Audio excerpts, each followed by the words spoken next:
फटाफट से बताइए, ताइवान के नए राष्ट्रपति का नाम बताइए क्या है? हुई, लाई चिंते और निंगम ताओ और हुनचिंग, क्या है सही आंसर? फटाफट से बताइए।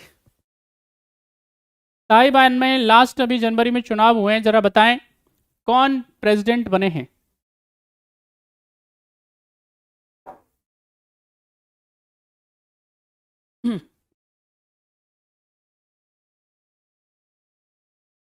चलिए, यहां पे जब हम बात करेंगे तो लाई चिनते साहब क्या बने हैं? अभी ताइवान के प्रेसिडेंट बने हैं। अब बात यह है कि इनकी पार्टी का नाम क्या है? इनकी पार्टी का नाम है democratic progressive party. Democratic progressive, यहाँ पे जब हम बात करेंगे इसके बारे में, पार्टी के बारे में, तो ये इनकी पार्टी का नाम है।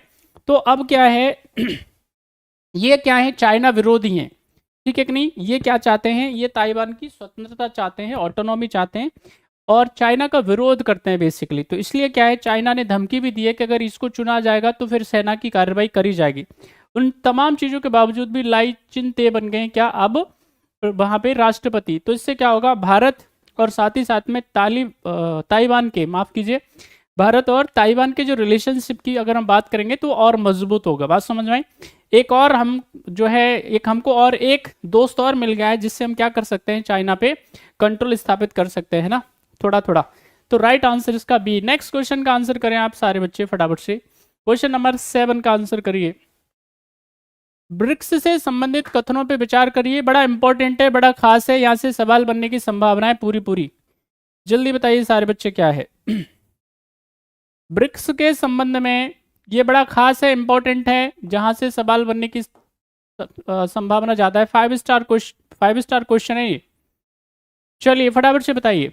1 जनवरी 2024 से ब्रिक्स में अध्यक्ष के रूप में रूस का कार्यकाल शुरू हो गया है। दूसरा है, ब्रिक्स की कुल सदस्य संख्या अभी 10 है। क्या सही आंसर है इसका? क्वेश्चन नंबर 7 का आंसर करिए।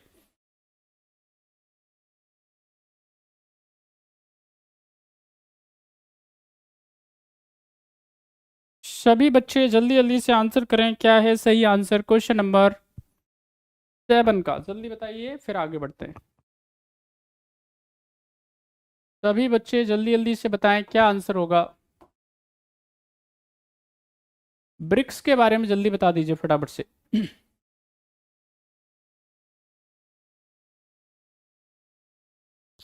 चलिए, जिन्होंने भी आंसर दिया है जरा देख लेते हैं। देखिए, जब ब्रिक्स की शुरुआत होती है तो ब्रिक होता है पहले, वो ठीक है कि नहीं, जिसमें ब्राजील होता है, रशिया होता है, इंडिया होता है और चाइना होता है। और 2009 में इसकी क्या होती है, शुरुआत होती है, ठीक है कि नहीं। इसका हेडक्वार्टर क्या है, चीन के संघाई में है। और इसकी पहली मीटिंग जो होती है वो कहाँ पे होती है, रशिया में होती है, ठीक है भाई। अब यहाँ पे जब हम बात करेंगे वर्तमान इसके सदस्यों के बारे में, उससे पहले हम बात करते हैं कि ब्रिक की जरूरत क्यों पड़ी। तो ब्रिक जो है दुनिया की डेवलपिंग इकोनॉमियों के क्या है, ये देश हैं जो क्या है, आर्थिक एक दूसरे को मदद करने के लिए एक साथ आए।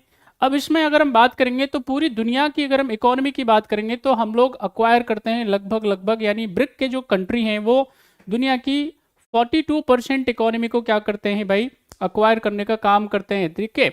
यहाँ पे अगर हम बात करेंगे भाई तो यहाँ पे पूरा ट्रेड की बात करेंगे, उसमें इसका अच्छा खासा रोल है। हर मामले में क्या है, ब्रिक क्या क्या ताकतवर बन करके उभरा है। अब इसमें क्या है, लगातार सदस्य जुड़ते जा रहे हैं, ठीक है कि नहीं। तो यहाँ पे इसमें 5 सदस्य और जुड़े हैं, ठीक है कि नहीं। साउथ अफ्रीका पहले जुड़ जाता है, अभी 5 सदस्य और जुड़े हैं, नए सदस्यों की बात करेंगे। जैसे इसमें एक मिस्र को शामिल किया गया है, ठीक है, सऊदी अरेबिया को इसमें शामिल किया गया था। इसके अलावा इसमें किसको शामिल किया है, ईरान को भी शामिल किया गया है। तो ये जरूर आपको याद रखना है, 5 सदस्यों को इसमें क्या किया गया है, शामिल किया गया है। तो इसकी संख्या कितनी हो गई है, 10 हो गई है। तो इसका सही जवाब हो जाएगा क्या, सी इज द राइट आंसर। याद कर लेंगे आप फटाफट फटाफट। सारे बच्चे जो जो आप कक्षा में हैं, मुझे आप 10 के 10 मेंबर के नाम मुझे कमेंट करके बताइए। और साथ ही साथ में ये भी बताइएगा कि साउथ अफ्रीका ब्रिक का सदस्य कब बना। और वर्तमान में जब हम बात करेंगे, अभी व्लादिमीर पुतिन जो है इसके क्या है, होस्ट हैं, उनके पास में इसकी क्या है, चेयरमैनशिप है। तो 1 जनवरी से जो 5 और नए सदस्य, जिनमें मैंने 3 के नाम बताए, 2 के नहीं बताए हैं, वो आपको 10 के 10 नाम बताने कमेंट करके, याद हो जाएगा परमानेंट। चलिए अगले सवाल का आंसर करिए फटाफट से, क्या होगा क्वेश्चन नंबर 8 का सही आंसर।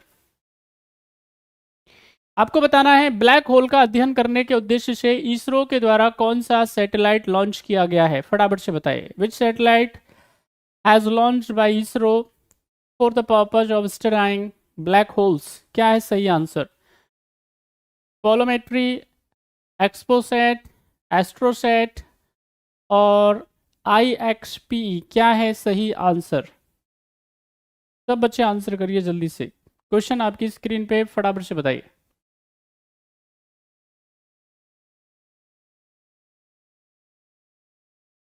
चलिए, हम इसके बारे में कई बार डिस्कस कर चुके हैं। यहाँ पे जब हम बात करेंगे किसके बारे में, एक्सपोसैट के बारे में, है ना। एक्सपोसैट के बारे में हम कई बार चर्चा कर चुके हैं आपसे। तो एक्सपोसैट को इसरो ने, इंडियन रिसर्च स्पेस ऑर्गेनाइजेशन के द्वारा इसको लॉन्च किया गया है। और मकसद क्या होगा? इसका मकसद होगा जितने भी क्या है एस्ट्रोनॉमिकल इवेंट्स होती हैं, चाहे वो ब्लैक होल की घटना हो सकती है, मिल्की वे हो सकता है, आकाश गंगा हो सकती है, तो वहाँ पे कौन कौन सी घटनाएं होती हैं, किस प्रकार से वहाँ पे चीज़ें होती हैं, तो उसके अध्ययन के लिए एक्सपोसैट को क्या किया गया है, लॉन्च किया गया है। तो इसका सही आंसर क्या है? B is the right answer.